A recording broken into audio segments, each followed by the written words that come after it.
part que dans ces versets.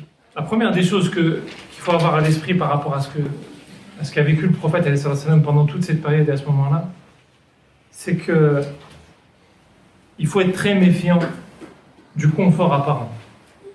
Parce que la stabilité dans la vie, elle ne se mesure pas au fait d'avoir un diplôme, d'avoir une femme, ou d'avoir un mari, d'avoir 3 enfants, ou d'en avoir X, ou d'avoir ceci, d'avoir un modèle social que la société, elle nous impose. Ce qui permet d'évaluer véritablement la sagesse ou la réussite, on va dire plutôt, c'est le fait de retrouver un apaisement qui nous relie à Allah subhanahu wa ta'ala à l'intérieur. Quelle que soit la situation de vie dans laquelle tu es, si tu as cet attachement à Allah subhanahu wa ta'ala, le prophète il est mort, il était malade. Les 4 premiers califes ont été morts assassinés. C'est-à-dire que c'est 3 des 4, excusez-moi. C'est-à-dire que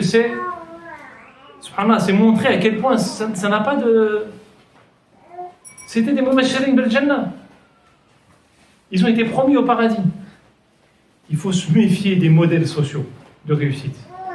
Le prophète, il est passé par des parcours de vie où on pense qu'il en est sorti, mais ce qui l'a permis vraiment d'en sortir, ce n'est pas le fait d'aller s'isoler dans sa grotte, de tergiverser pendant des heures. C'est le fait de se relier au Créateur et à ses signes. Le premier des signes qu'est le Coran et les signes dans la vie du quotidien.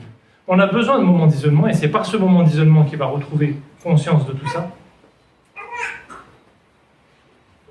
Mais ce qui permet de véritablement cheminer, c'est de se remettre en action, de faire des choses simples. Comme le prophète va en faire, il va parler aux gens, il va dire.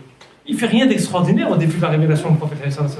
Il ne fait que transmettre en disant à ceux qui croisent, ceux qui lui sont proches. Certains le suivent et d'autres deviennent ses ennemis jurés. Et alors ? Il est juste porteur d'un message. Il ne cherche rien d'autre. Il cherche juste à porter un message qui lui permet de retrouver la sérénité intérieure.